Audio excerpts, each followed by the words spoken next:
नमस्कार बच्चों, फिर एक बार आप सभी का इस शिक्षण कार्यक्रम में स्वागत है और मैं आपके सामने हाजिर हूँ भूगोल के विषय को लेकर। तो जैसे कि बच्चों, हमने भूगोल के अंतर्गत जो पिछली कक्षा में मानव क्रियाकलाप के अंतर्गत यानी ह्यूमन एक्टिविटीज के अंतर्गत कुछ क्रियाकलापों को हमने पढ़े थे, जैसे प्राथमिक क्रियाकलाप यानी कि प्राइमरी एक्टिविटीज, द्वितीय क्रियाकलाप यानी कि सेकेंडरी एक्टिविटीज, और tertiary activities and quaternary activities. यानी कि इसमें से हमने दो एक्टिविटीज के बारे में पूरा पढ़ लिए।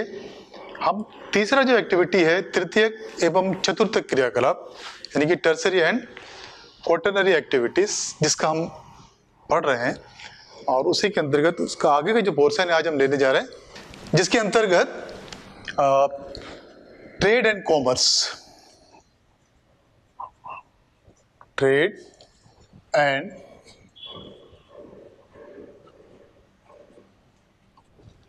कॉमर्स, व्यापार और वाणिज्य की बात करते हैं। तो यहाँ पर देखते हैं इस प्रकार की जो सेवाएं हैं वो किस तरह की सेवाएं हैं जो तृतीयक सेवाओं के अंतर्गत आता है। इसका जो पहला प्रकार है तृतीयक सेवा का, तृतीयक जो क्रियाकलाप है उसका पहला प्रकार है ट्रेड एंड कॉमर्स, इसके अंतर्गत होता है। और हम व्यापार की बात करें तो कोई भी व्यक्ति ऐसा नहीं है जो अपनी आवश्यकता के लिए हर चीज को पैदावार कर ले, यानी कि nobody can produce all goods of his necessity. वो क्या करता है, उसके पास ऐसा कोई ना कोई वस्तु रह जाता है जो दूसरों से खरीदना पड़ता है उसको, और अपने पास जो उत्पादित वस्तु है जिसका सरप्लस है उसके पास, उन वस्तुओं को क्या करता है वो दूसरों को प्रदान करता है। इस तरह से एक ट्रेड का यानी कि इस व्यापार का जो है वो शुरुआत हुआ। इसमें एक मुख्य रूप से देखेंगे हम लोग जो व्यापार में क्या होता है, कुछ सामानों को खरीदना और कुछ सामानों को बेचना, यही तो इसका मुख्य आधार है व्यापार का। अगर हम पुराने समय की बात करें तो उस समय के जो लोग थे अपने अपने सामानों का जो उत्पादन, जो प्रोडक्शन था, उसके माध्यम से वो क्या करते थे, वस्तु विनिमय करते थे। यानी कि अपनी वस्तुओं को देकर दूसरों का उगाया हुआ वस्तुओं को वो लेते थे जो उनकी आवश्यकता है। इसको बोलते हैं barter system. It is called barter system.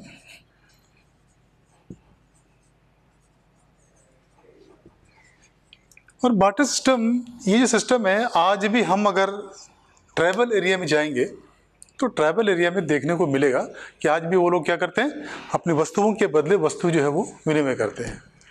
इसके पश्चात क्या हुआ कि धीरे धीरे ये आगे बढ़ता गया और ये व्यापार का एक नया जो पहलू जो है वो सामने आया, वो है सिक्का यानी कि मुद्रा। जब से मुद्रा बना तो व्यापार में जो है उन्नति आ गया और व्यापार जो है बड़ी संख्या में होने लगा और आसान हो गया। तो वो मुद्रा आने के बाद इस तरह से देखते हैं, इसमें दो तरह की जो है व्यापार हो सकता है। एक होता है होलसेल, दूसरा होता है रिटेल ट्रेड्स, यानी कि होलसेल में, और एक होता है रिटेल ट्रेड्स। होलसेल और एक होता है रिटेल सेल। दो तरह के व्यापार है। यहाँ पर देखते हैं जो व्यापार की जो सीमा है जो है वो क्या करता है, व्यापार हो सकता है कि ये कम्युनिटी के बीच में आपस में हो, ये भी हो सकता है वेरियस टाइप से इसका। और कभी कभी देखते हैं क्षेत्र, एक निश्चित क्षेत्र से एक निश्चित क्षेत्र में व्यापार होता है। अभी देखते हैं एक देश का दूसरे देश के साथ व्यापार होता है, यानी कि अंतर्राष्ट्रीय व्यापार अभी हो गया। इतना बड़े तादाद में जो है उसका टाइप्स हो गया, बहुत सारे टाइप्स हो गया है। ये व्यापार का सिस्टम। दूसरा एक चीज देखते हैं यहाँ पर, अगर हम व्यापार की बात करें तो अगर गांव ग्रामीण क्षेत्रों में ले लेते हैं तो कुछ गांव जब अपने उत्पादनों को एक स्थान पर रखकर यानी कि एक जगह पर इकट्ठा करते हैं, फिर वहाँ से वो आदान प्रदान करते हैं, वस्तु विनिमय करते हैं, और या तो मुद्रा के माध्यम से करते हैं। ऐसे स्थानों को हम क्या कहते हैं, व्यापारिक केंद्र यानी कि trading centres. That is called trading centres.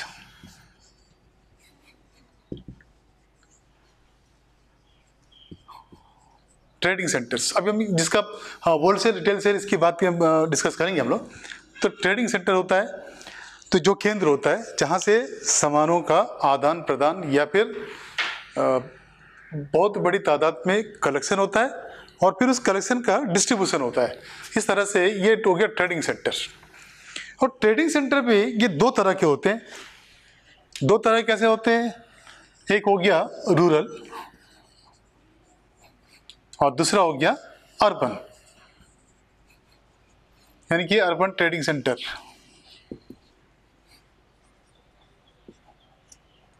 And urban trading centre. इस तरह से हम दो प्रकार के ट्रेडिंग सेंटरों की बात करते हैं। एक हो गया रूरल, दूसरा हो गया अर्बन सेंटर। और भी एक चीज़ देखेंगे यहाँ पर हम लोग कि जो ट्रेडिंग है कुछ जगहों पर, कुछ इलाकों में सप्ताह में एक बार मार्केट लगता है, कुछ जगहों पर महीने में एक बार मार्केट लगता है। इस तरह का भी जो व्यापार हम देखेंगे।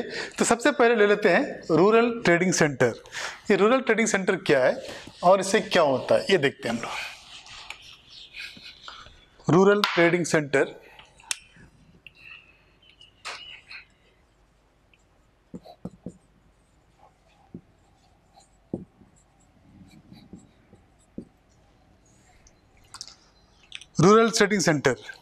तो रूरल ट्रेडिंग सेंटर या मार्केटिंग सेंटर बोलते हैं इसको, मार्केटिंग सेंटर भी बोलते हैं, रूरल मार्केटिंग सेंटर।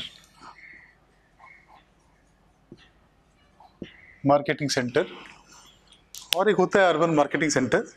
तो रूरल मार्केटिंग सेंटर की बात करते हैं तो वास्तव में जो गाँव में जो उत्पादन होता है, तो एक इलाके के जितने भी गांव होते हैं 10-15 गांव, और 10-15 गांव का जो उत्पादन है वो जब एक जगह पर लाके रखते हैं तो वो जो है वो एक ट्रेडिंग सेंटर बन जाता है, व्यापारिक केंद्र बन जाता है। इस व्यापारिक केंद्र में धीरे धीरे ये पल फूल कर तो बड़ा हो जाता है और ये छोटा सा शहर का रूप धारण कर लेता है। और यानी कि इसको बोल सकते हैं हम लोग सेमी अर्बन एरियाज या स्मॉल टाउन्स का ये जो है रूप धारण कर लेता है। और फिर यही सेंटर्स, यही जो लोकल सेंटर्स क्या काम करता है, जितने भी लोकल्स वस्तुएं हैं जो बनते हैं वो सबका यहाँ पर जो है आदान प्रदान होता है। इसको हम लोकली बोलते हैं मंडीज। तो अगर हम मुख्य भूमि में देखते हैं तो वहाँ पर बड़ी बड़ी मंडियाँ होता है। तो उस मंडी में जो किसान हैं अपनी उत्पादनों को उस मंडी में लाकर डालते हैं और उस मंडी के माध्यम से जो वो इधर उधर तितर बितर जो है वो करते हैं। इसके अलावा वहाँ पर उस मंडी के जो मार्केट है उसके क्षेत्र के आसपास कुछ और भी जो है दुकानें होती है जो रिटेल में जो है वो सामानों को बेचते हैं और उस गांव के लोगों की जो आवश्यकताएं हैं उनको पूरा करने का वो डिफरेंट अलग अलग जो वस्तुएं जो है वो उस ट्रेडिंग सेंटर में बेचते हैं, लाते हैं। इसके अलावा देखते हैं हम लोग यहाँ पर, जैसे यहाँ पर भी एक देखते हैं संडे के दिन रविवार को एक मार्केट लगता है। तो उस मार्केट में क्या होता है, इसको साप्ताहिक मार्केट बोलते हैं हम लोग। इस साप्ताहिक मार्केट में क्या होता है कि जो किसान है अपने उत्पादों को उस मार्केट में लाता है और वहाँ से जो वो किसानों को फुटकर भी जो है वो बेचता है। इसके अलावा एक चीज़ हम लोग देखते हैं यहाँ पर जो लोकल जो मार्केट्स है रूरल एरिया में, इस वीकली जो मार्केट्स है इसमें खास करके आज मान लीजिए इस गांव में एक वीकली मार्केट लगा तो दूसरा जो मार्केट होगा, दूसरा जो वीक का दूसरा जो यानी कि सोमवार का मार्केट होगा तो वो किसी और गांव में लगेगा, किसी और गांव में और एक मार्केट लगती है। इस तरह से हर एक वीक में जो है ना एक जगह पर नए जगह पर ये मार्केट लगता है ताकि उस जगह का जो उत्पादों को जो है वो आसानी से ला सके। तो ये हो गया रूरल मार्केटिंग सेंटर, जहाँ से जो रूरल जो ग्रामीण जो इलाके हैं वो अपनी जो है उत्पादों को वहाँ पर बेचते हैं। इसके अलावा हम देखते हैं नगर। इसके बाद अर्बन मार्केटिंग सेंटर होता है अर्बन मार्केटिंग सेंटर्स। तो अर्बन मार्केटिंग सेंटर में क्या होता है, ये नगर होते हैं। एक्चुअली जो नगर होते हैं यहाँ पर मैंने पहले बताया था कि यहाँ पर मैन्युफैक्चरिंग होता है, यानी कि सामानों का विनिर्माण होता है। विनिर्माण का तात्पर्य क्या है, जब प्राथमिक वस्तुओं को जब बनाया जाता है, नया सा एक रूप दिया जाता है और सीधा रूप देने के बाद उपभोक्ता उन वस्तुओं का उपभोग करता है। ऐसे होता है। तो जो अर्बन मार्केटिंग सेंटर क्या होता है, इस तरह के जितने भी उत्पाद है जो औद्योगिक घरानों से निकलते हैं, जो औद्योगिक क्षेत्रों से जो आते हैं, उसका एक बड़ी तादाद में, यानी कि होलसेल मार्केट के रूप में ये क्या करते हैं, बेचते हैं, होलसेल मार्केट में बेचते हैं। और इसके साथ साथ केवल वो अर्बन मार्केटिंग यानी कि अर्बन जो वस्तुएं बनाते हैं वो वही नहीं, बल्कि इसके अलावा वो स्पेशलाइज्ड, एकदम स्पेशलाइज्ड सर्विसेज भी जो प्रदान करते हैं। कैसे सर्विसेज प्रदान करते हैं, एक होता है वकील, जो बड़े बड़े वकील होते हैं तो वो अपनी सेवाएं देते हैं, बड़े बड़े डॉक्टर्स होते हैं वे अपनी सेवाएं प्रदान करती है, बड़े बड़े अस्पताल होते हैं तो अर्बन क्षेत्र में। तो यानी कि उसके जो आवश्यकताएं हैं, साथ साथ स्पेशलाइज्ड जो सर्विसेज है, सेवाएं जो है, ये भी जो है वहाँ पर प्रदान किया जाता है जो अर्बन मार्केटिंग सेंटर में। इस तरह से जो है ये जो अर्बन मार्केटिंग सेंटर्स है, एक और चीज़ का बड़ा सा जो है सेंटर होते हैं होलसेल। होलसेल क्या होता है कि बड़ी तादाद में जहाँ से जो प्रोड्यूसर होता है, सीधा प्रोड्यूसर से सारा का सारा माल जो है खरीद लेना। इसके अतिरिक्त हम अर्बन मार्केट सेंटर की विशेषता की बात करें तो एक तरह का ये एक लिंक बिठाता है जो इंडस्ट्रियल गुड का और रूरल मार्केटिंग सेंटर। अगर हम रूरल मार्केटिंग सेंटर की बात करें, रूरल मार्केटिंग सेंटर्स ये इंटरलिंक करता है अर्बन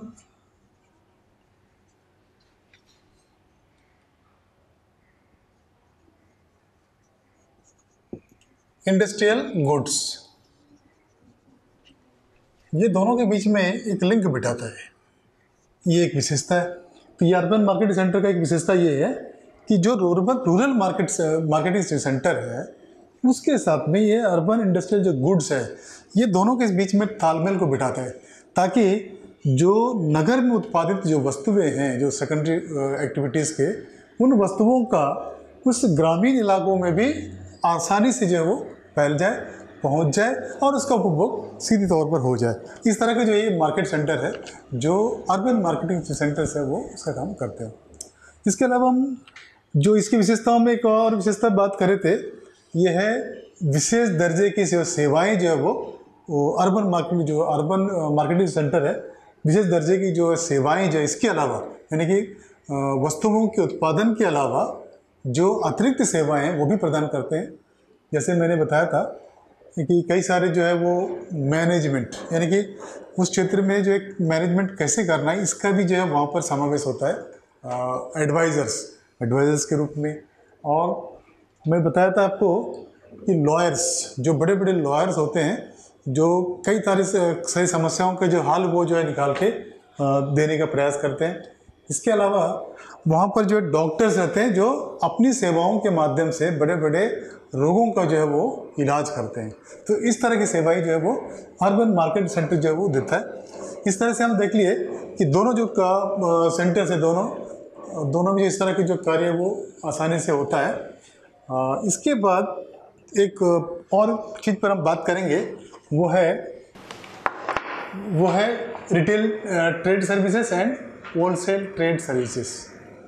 यहाँ पर बात करते हैं होलसेल एंड रिटेल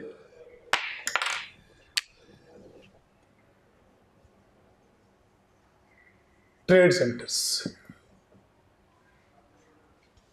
अगर हम जो सर्विसेज की बात करते हैं, wholesale and retail trade services,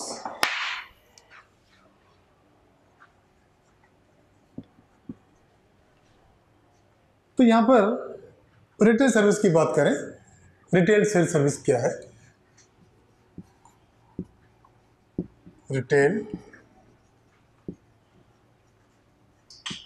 services.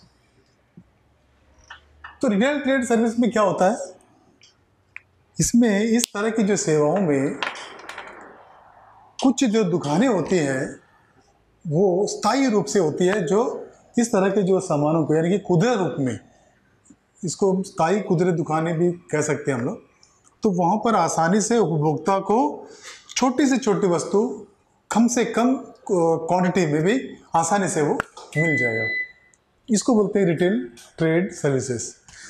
इसमें क्या होता है, कुछ दुकानें जो परमानेंट होता है कि भाई उसमें वहाँ पर रिटेल की सेवाएं जो है उपलब्ध है, और कुछ होते हैं जैसे वेंडर्स। वेंडर्स से जो होता है, जो स्ट्रीट वेंडर्स, जो स्ट्रीट में एक सब्जी का जो टोकरी लेके गाड़ी लेके चलते हैं, सब्जियों को बेचते हैं, वो भी रिटेल में बेचते हैं, जगह जगह केजी के हिसाब में देते हैं। और इसके अलावा जो कुछ घर की जो आवश्यक सामग्री है, इसका भी वो ठेले में लेकर बेचते हैं, इसको भी हम रिटेल ट्रेड सर्विस के सेवाओं के अंतर्गत लाते हैं। इसके अलावा एक चीज़ देखते हैं हम लोग, आजकल का जो दौर है, आजकल के दौर में क्या होता है, जो इंटरनेट सेवा है, इंटरनेट सेवा के माध्यम से हम जो क्या करते हैं, वहाँ पर आदेश देते हैं, ऑर्डर देते हैं, और उसी तरह से जो है वो घर तक लाकर वो हमको उस सामानों को जो है वो पहुँचाते हैं। इसको भी जो है वो रिटेल ट्रेड सर्विसेज के अंतर्गत ही लिया जाता है। दूसरा देखते हैं, इसके बाद बात करते हैं होलसेल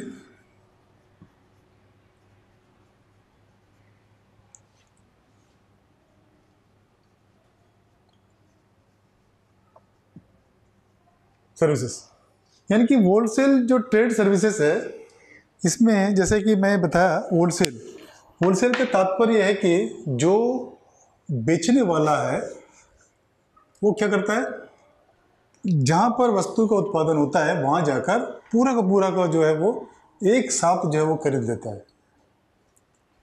मतलब लार्ज अमाउंट में जितना भी उस खेत में उत्पादन हुआ वो सब का सब ले लिया, जितना भी उस इंडस्ट्री में पैदावार हुआ, बना सामान, वो सबको एक साथ ले लिया। इसको बोलते हैं होलसेल ट्रेड, यानी कि सब के सब एक साथ ले देना। फिर उसके बाद यहाँ पर देखते हैं, यह जो जिस तरह के जो होलसेल जो ट्रेड होता है, वहाँ पर फुटकर रूप में, यानी कि फुटकर रूप में छोटी छोटी जो चीज़ें हैं जो आवश्यकता के अनुसार वहाँ पर सीधी तौर पर जो है बेचा नहीं जाता है, बल्कि वो क्या किसके आधार पर, रिटेल जो ट्रेडर्स होते हैं, रिटेल ट्रेडर्स, उनके द्वारा जो है वो रिटेल के सामान को बेचे जाते हैं। मतलब इसका मतलब तात्पर्य यही है कि जहाँ पर होलसेल सामान बिक्री होता है, होलसेलर क्या करता है, पूरे सामान खरीद लिया, और जो रिटेल में जो बेचता है उसको लाके वो कुछ कम करके जो है होलसेल में दे देता है उसको। फिर रिटेलर क्या करता है, वो सीधा उपभोक्ताओं से कनेक्शन रखता है और उपभोक्ताओं को अपनी आवश्यकता के अनुसार वो सीधा वो बेचता है। इस तरह से जो है ये होलसेल ट्रेड है।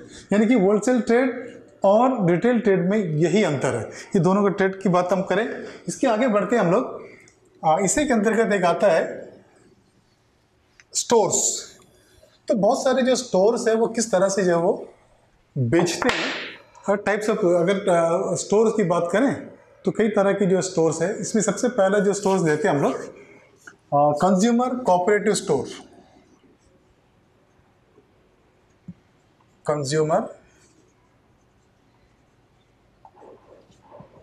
Cooperative store. जो कंज्यूमर कोऑपरेटिव जो स्टोर होता है,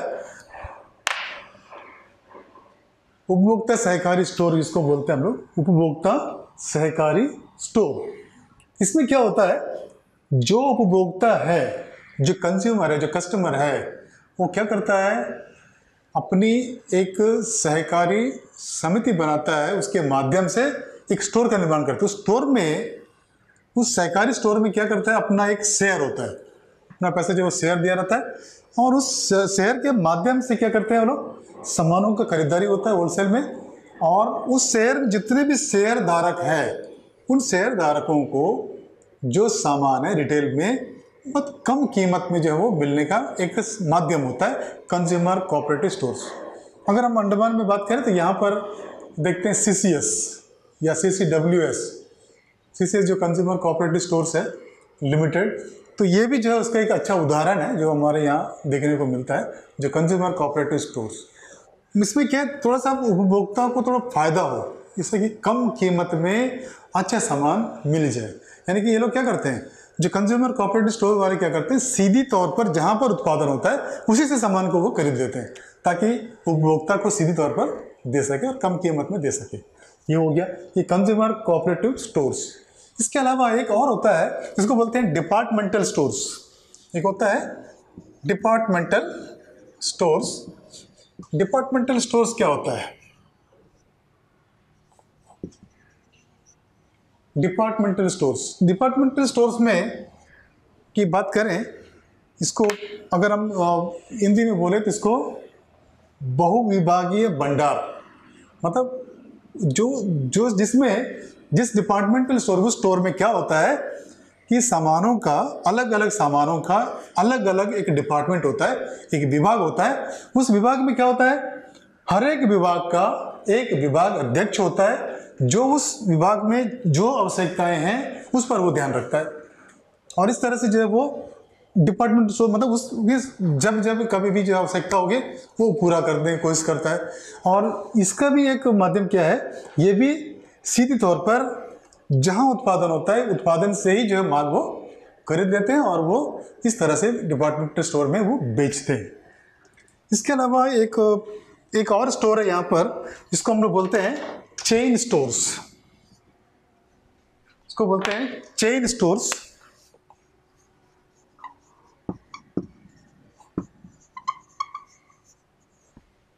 चेन स्टोर्स, जिसको एक श्रृंखला स्टोर्स भी कहते हैं, श्रृंखला में।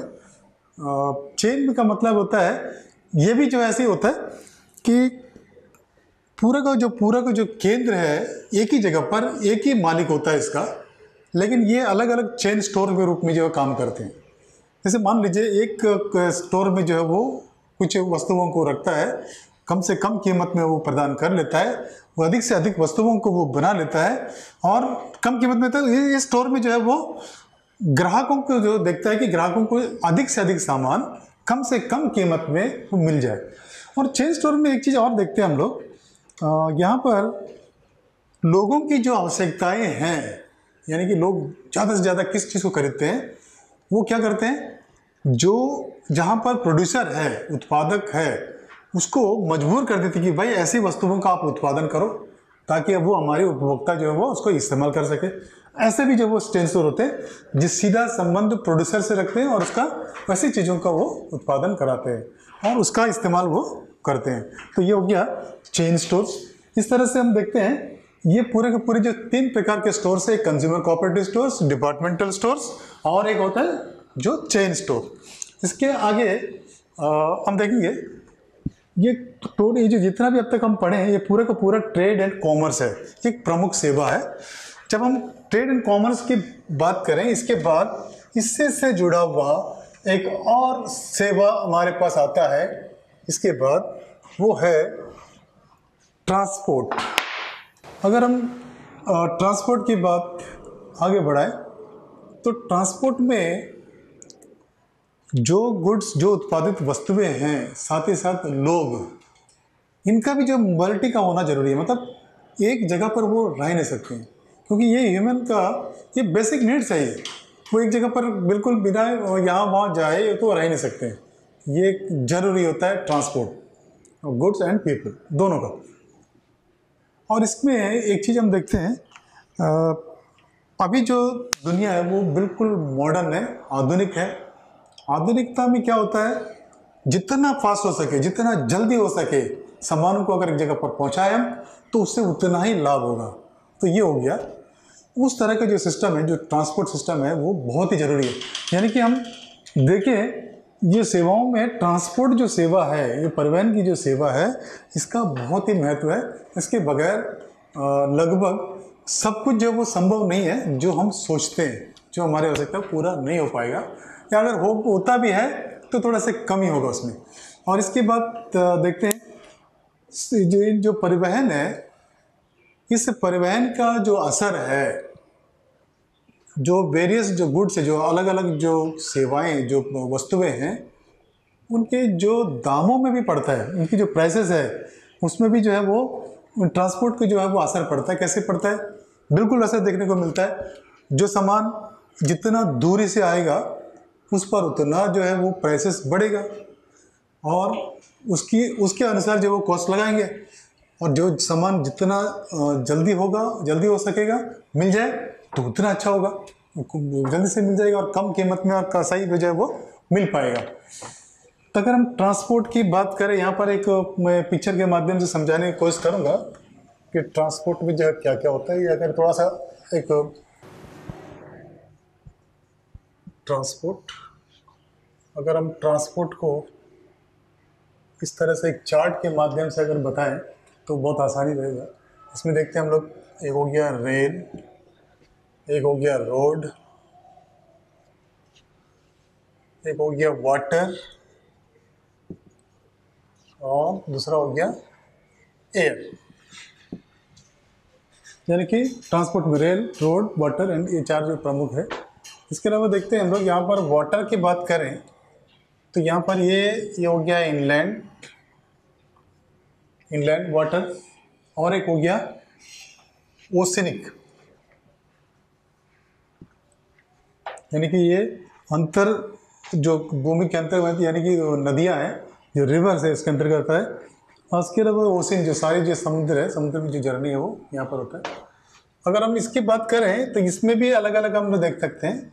एक होगा कार्गो और एक होता है पैसेंजर्स। तो इस चार्ट के माध्यम से भी हम समझ सकते हैं कि भाई ट्रांसपोर्ट जो है वो किस तरह से वस्तुओं को जो है वो ट्रांसपोर्ट किया जा सकता है। इससे जो है ये इस बात का पता चल जाता है। और अगर हम परिवहन की बात करें, परिवहन तंत्र में एक होता है दूरी की माप करना, दूरियों को किस प्रकार से माप करें। परिवहन तंत्र में दूरियों को किस प्रकार से माप करें, इस पर हम देखते हैं अभी। परिवहन तंत्र में दूरियों को किस प्रकार से मापते हैं। मेजरमेंट्स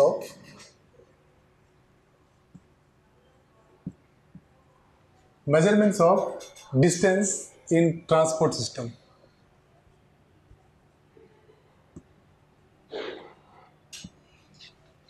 इन ट्रांसपोर्ट सिस्टम। जरा यहाँ पर इस पर तो गौर करते हैं कि किस प्रकार से जो है वो मेजरमेंट यानी कि जो परिवहन तंत्र है इसमें दूरियों को मापा जाता है। अगर हम साधारणतः देखते हैं हम लोग, एक होता है वास्तविक दूरी। वास्तविक दूरी का मतलब क्या होता है, तो रियल डिस्टेंस होता है जिसको हम लोग किलोमीटर डिस्टेंस भी कहते हैं। जैसे we can say that a kilometre distance. Kilometre distance means what, suppose एक स्थान से स्थान ए से अगर स्थान बी में चलेंगे हम लोग, अगर मान लीजिए दोनों के बीच की दूरी है वो 8 किलोमीटर है, दोनों स्थानों के बीच की दूरी, तो हम इस तरह से बोल सकते हैं कि ये जो है वो 8 किलोमीटर पे ये वास्तविक दूरी है। यानी कि इस जगह से स्टेशन ए से स्टेशन बी ये इसका जो वास्तविक दूरी है, रियल डिस्टेंस है, वो क्या है, 8 किलोमीटर है। और एक होता है समय की दूरी, यानी कि टाइम डिस्टेंस बोल सकते हैं हम लोग। टाइम, समय की दूरी। समय की दूरी कैसे होता है, समय दूरी कैसे होता है, यानी कि बिंदु ए से बिंदु बी के बीच में जो 8 किलोमीटर है, उस 8 किलोमीटर को दो बिंदुओं को मिलाने के लिए कितना समय लगा, यानी कि दैट इज कॉल्ड ए से बी के बीच में जो है वो टाइम, समय, कितना समय लगा, इसको बोलते हैं हम लोग टाइम डिस्टेंस। वो टाइम के आधार पर, यानी कि मतलब 8 किलोमीटर है, मान लो 2 मिनट लगा या 2 घंटे लगे, 2 आवर्स, इस तरह से जो वो समय का जो है वो दूरी जो है वो मापा जाता है। एक और होता है वो है कॉस्ट डिस्टेंस। कॉस्ट डिस्टेंस क्या होता है, इसका लागत दूरी होता है। लागत दूरी में क्या होता है, इसमें लागत दूरी की बात करते हैं हम लोग।